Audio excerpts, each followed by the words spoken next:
सीधे कथा की ओर चलते हैं। क्षीयन्ते सर्व संशय, व्यक्ति के सारे संशय भ्रम समाप्त हो जाते, परंतु कब?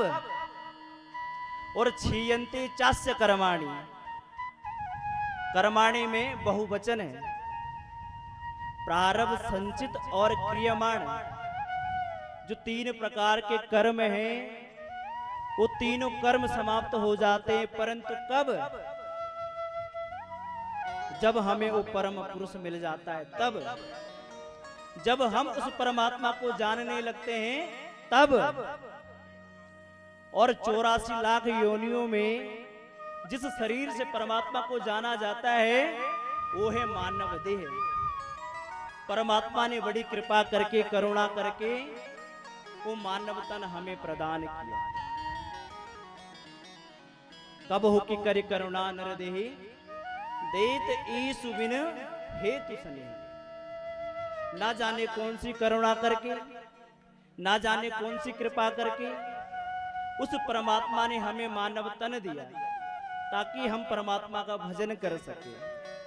परंतु वाह प्यारे स्वार्थी लोगों, आप कहते हैं बोले परमात्मा ने भी यदि हमें मानव तन दिया, तो उसमें परमात्मा का कुछ ना कुछ स्वार्थ रहा होगा।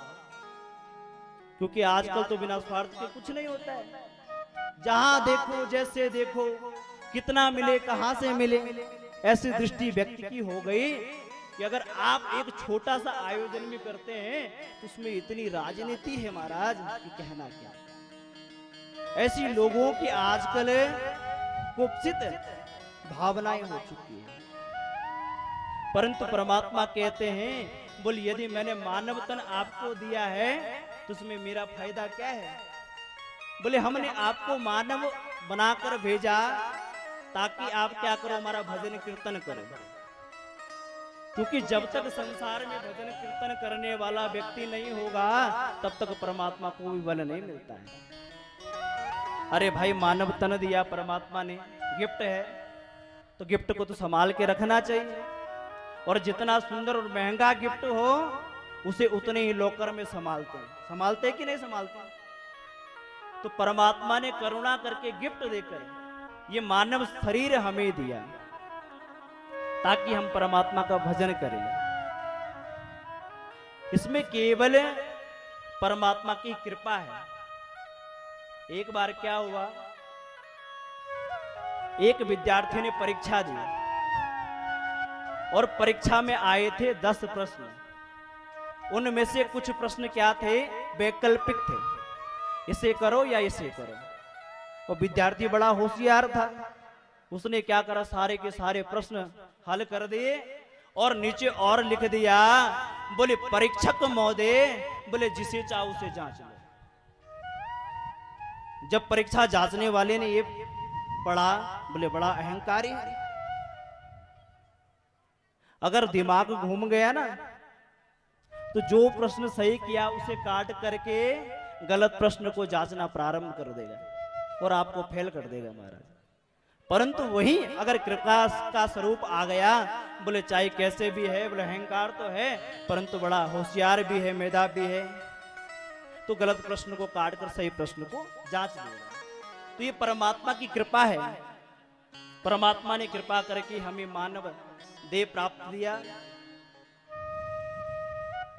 इसमें केवल परमात्मा का कोई स्वार्थ नहीं है महाराज, परंतु हम स्वार्थी लोगों को इसमें स्वार्थ लगता है।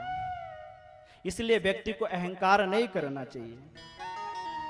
यदि आप अहंकार करोगे तो एक दिन ऐसा आएगा कि सारा का सारा अहंकार आपका धरा सा धरा रह जाएगा। आजकल लोग यज्ञ में दान करते कि नहीं करते? यहाँ पे यज्ञ चल रहा है, आप लोग दान कर रहे हैं कि नहीं कर रहे हैं? परंतु जब तक माइक में अनाउंसमेंट ना हो जाए फलाने व्यक्ति ने इतने 1000 रुपए दान किए, तब तक उस व्यक्ति के मन में तृप्ति नहीं होती।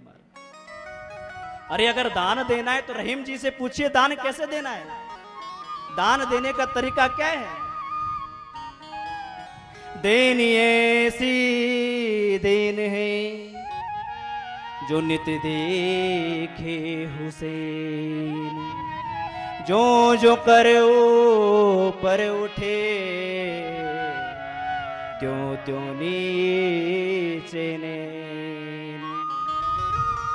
रहीमदास जी कहते हैं, बोले मुझे बड़ी शर्म आती है, जैसे मैं दान देने के लिए अपने हाथ उठाता हूं ना यूं ऊपर से, मेरे आंखें अपने आप नीचे झुक जाती है। बोले आज तक मैंने कभी किसी को नहीं देखा मैंने किसको दान दिया। बोले क्यों?